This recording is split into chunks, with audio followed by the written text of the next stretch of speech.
Hey, what's up everybody? This is Andrew back again with another gadget wasted video. What I want to show you guys today is something that I found to be pretty cool. I always dislike the fact that Android AOSP has the two sliders and all that. Actually, let me correct that. I love the sliders to unlock the phone on Android AOSP. What I didn't like was that I had the sliders and people who were not rooted did have the sliders. And I wanted to do something a little bit different with my lock screen, but I didn't really feel like bringing on a separate application to be my lock screen replacement.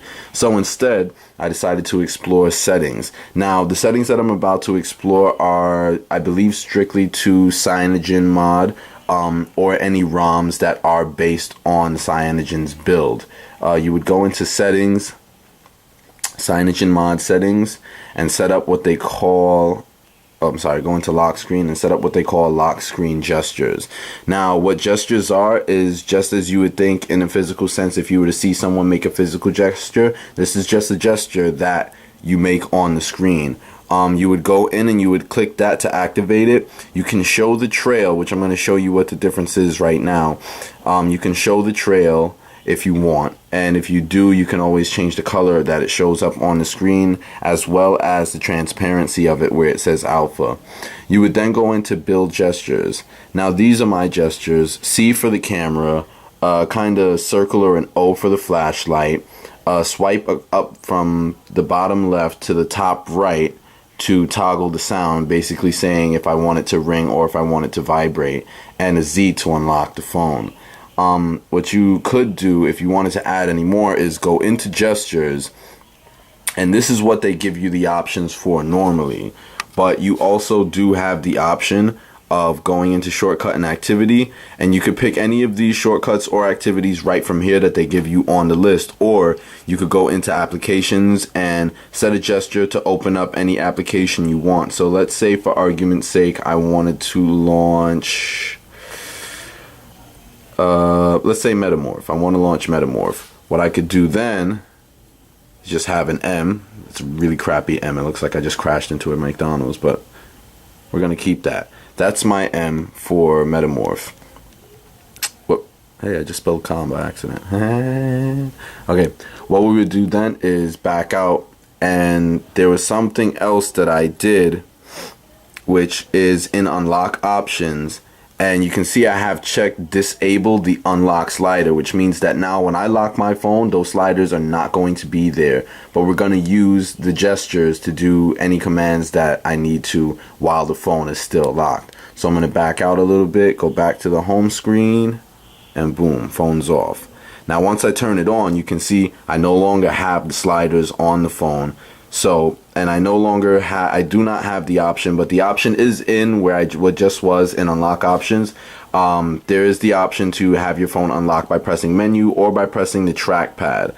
I didn't want that, however, because it would be too easy for people to open it up unless, you know, they saw this video, in which case they would know exactly how to open up my phone. But for argument's sake, here we go. So let's try opening up Metamorph real quick. My lock screen closes so quickly. Oh man, now I don't remember how I made the M. Oh, there we go. And boom, you're in Metamorph. Now, that's the way to jump into the app itself. If I wanted to do other commands from the screen, though, I could. Like, for instance, let's say I'm in the dark and I need to find my keys and it's pitch black. I hate that. Boom. I can now find my keys because I activated a flashlight from the lock screen. Didn't even have to go in with quickness. This one I find to be really helpful. Let's say you are heading into a meeting or you're headed into class and you realize at the last second that you left your phone ringer on. You can just swipe across, and as you can see the icon on the top, it turns your ringer from vibrate to sound, back to vibrate, back to sound, all with that one swipe, and to unlock would be there. In case you saw something at a quick glance and you pull out your phone and you immediately want to go to the camera, try C, and boom, there it is right there. Take the picture, no menu needed, and it's already done.